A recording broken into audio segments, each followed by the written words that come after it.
Ouverture mardi au Burkina Faso du procès du putsch manqué de septembre 2015, la capitale Ouagadougou, qui abrite l'événement, est protégée par un dispositif sécuritaire exceptionnel.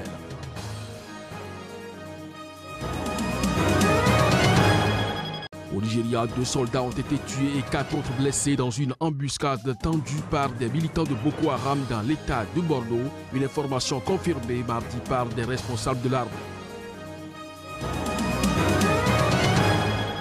En Centrafrique, près de la moitié des 42 détenus de la prison de femmes de Bimbo sont accusés de pratiques de charlatanisme et sorcellerie, un crime prévu par les articles 149 et 150 du Code pénal centrafricain.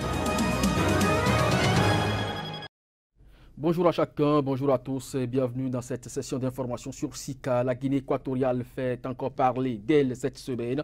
Le principal parti d'opposition du pays, Citoyens pour l'innovation, a été dissous lundi. 21 de ses membres ont été condamnés le même jour pour plus de 30 ans de prison ferme. Reportage. Sur les 147 militants en procès depuis mi-février à Mongomo, en Guinée équatoriale, 21 ont été condamnés. Les autres ont été libérés. Les militants étaient poursuivis pour sédition, désordre public, atteinte à l'autorité et blessures graves. C'était à la suite d'échauffourées survenues pendant la campagne pour les législatives. Selon la sentence lue à la télévision d'État, les accusés ont écopé des peines de 26 ans de prison pour sédition, 10 années de prison pour atteinte à l'autorité et 50 000 francs à payer chacun, 4 années de prison pour les dégâts et 4 mois de prison pour blessures. Aussi, les accusés sont-ils condamnés avec leur parti à verser 138 millions de francs CFA à l'État.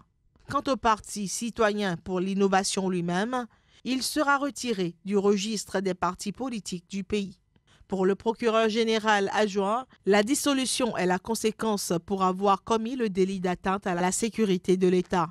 Le parti avait gagné le seul siège au Parlement non acquis au pouvoir lors des élections législatives de novembre. La Guinée équatoriale, pays de 1 200 000 d'habitants, est dirigée par le président Obiang Nguema depuis 1979. Le Maroc se dit prêt à de nouvelles négociations pour renouveler son accord de pêche avec l'Union européenne qui arrive à échéance en juillet. Une déclaration faite après la confirmation par la justice européenne de la validité du dit accord de pêche conclu en 2006. L'avocat général de la Cour de justice de l'Union européenne, on se souvient, avait estimé début janvier dans une conclusion que l'accord était invalide au motif qu'il bafouait le droit du peuple du Sahara occidental à l'autodétermination. Reportage. La Cour de justice de l'Union européenne a rendu mardi sa décision sur la validité de l'accord de pêche conclu en 2006 avec le Maroc, estimant qu'il était applicable au territoire du Royaume et ne concernait pas les eaux adjacentes de la région disputée du Sahara occidental. En effet, l'inclusion du territoire du Sahara occidental dans le champ d'application de l'accord de pêche enfreindrait plusieurs règles de droit international général. L'avocat général de la Cour de justice de l'Union européenne avait en effet estimé début janvier dans ses conclusions que l'accord était invalide au motif qu'il bafouait le droit du peuple du Sahara occidental à l'autodétermination. Mais la Cour n'a pas suivi l'avocat général dans son avis sur l'interdiction de la pêche, une décision qui réjouit le gouvernement marocain. L'accord a été validé.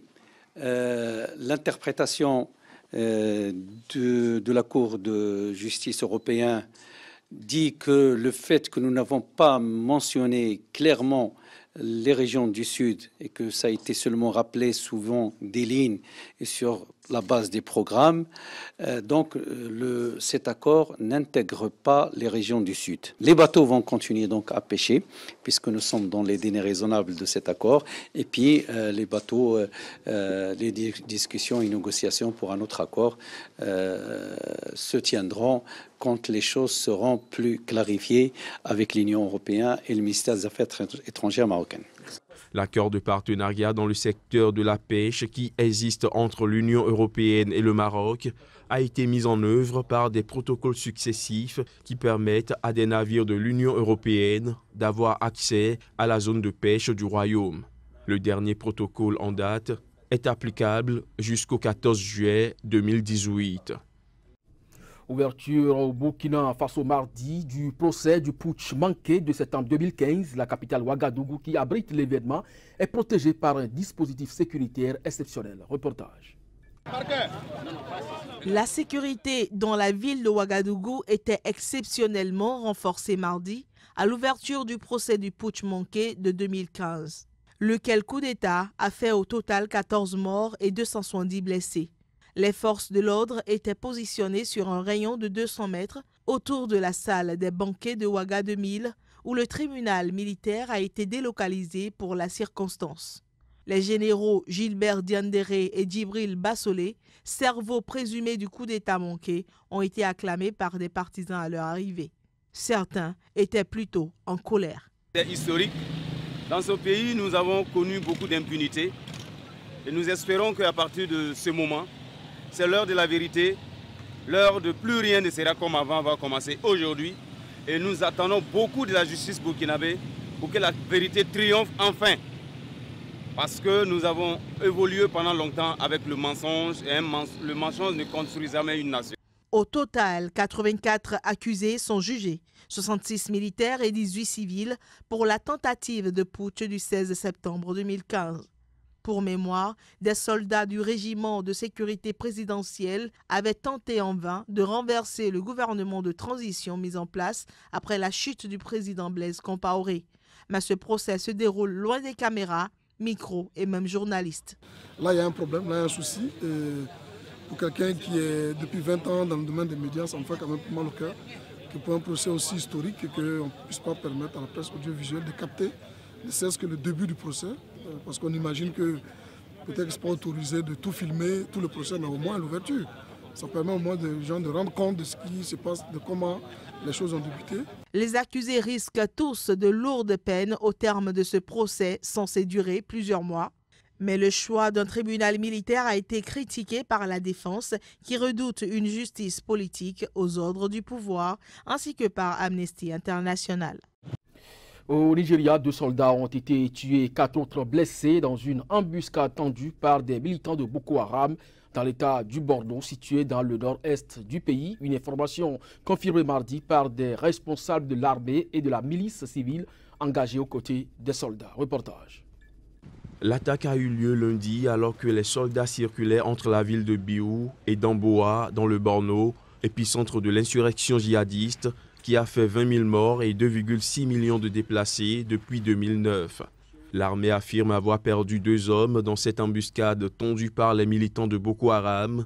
4 soldats ont également été blessés alors que les insurgés avaient réussi à s'emparer d'un véhicule et des armes. Ce bilan a été confirmé par des membres de la milice civile engagés aux côtés de l'armée.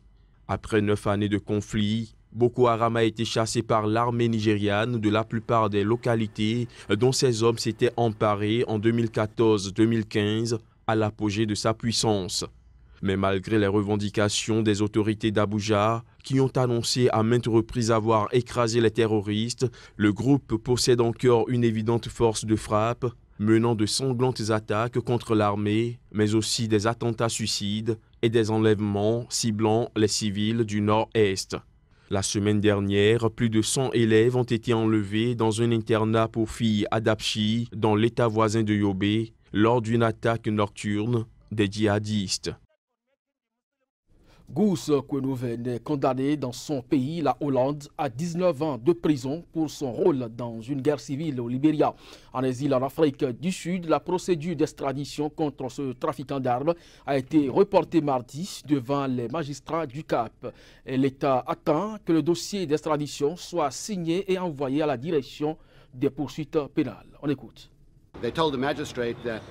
Ils ont dit au magistrat que le paquet est apparemment arrivé, mais pas avec le DPP. Il est arrivé au département des relations internationales et a produit une lettre à cet effet, confirmant que le paquet est arrivé en décembre 2017. Pourquoi ils n'ont pas relâché le paquet au DPP? Un mystère. Nous ne savons toujours pas. Et sur cette base, le DPP a demandé un report à une autre date provisoire qui se trouve être le 20 avril. Nous sommes d'accord pour un report parce que mon client pense qu'il veut une défense. Il veut une défense solide et une défense de fond. et nous sommes entre les mains du tribunal. Nous estimons que la demande initiale fondée sur les informations qui ont été présentées au magistrat de Pretoria avant qu'il n'émette le mandat d'arrêt de mon client était elle-même illégale. Donc, la position de notre client est clairement qu'il est devant ce tribunal illégalement.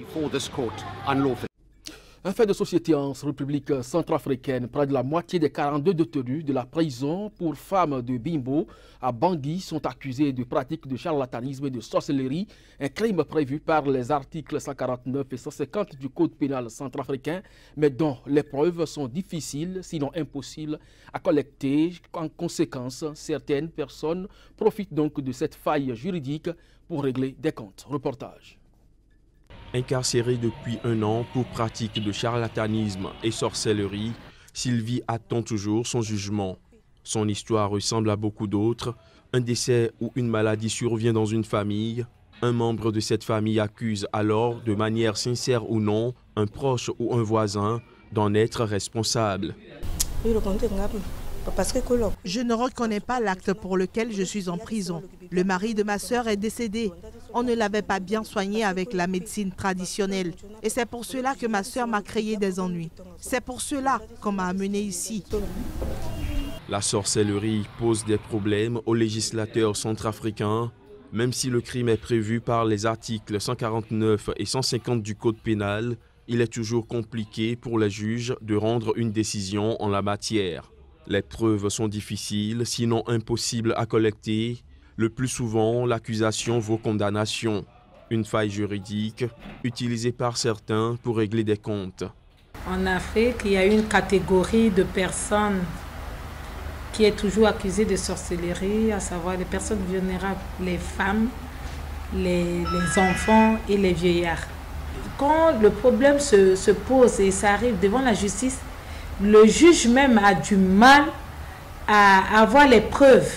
C'est toujours mystique. Vous voyez un peu. Dans son malheur, Sylvie a plus de chances que ses co-détenus accusés de sorcellerie. Sa sœur étant venue s'excuser, elle peut espérer rejoindre son quartier une fois sortie de prison. Mais son passif à Bimbo pourrait la poursuivre. En général, même si les femmes accusées de sorcellerie sortent de prison, elles risquent d'être rejetées par leur communauté quand elles ne subissent pas la vindicte populaire. C'est aussi cela, l'Afrique. Et c'est sur cette information que nous renfermons cette édition. Merci à vous de nous avoir suivis. L'actualité se poursuit sur Stika et ses différents sites. À très bientôt.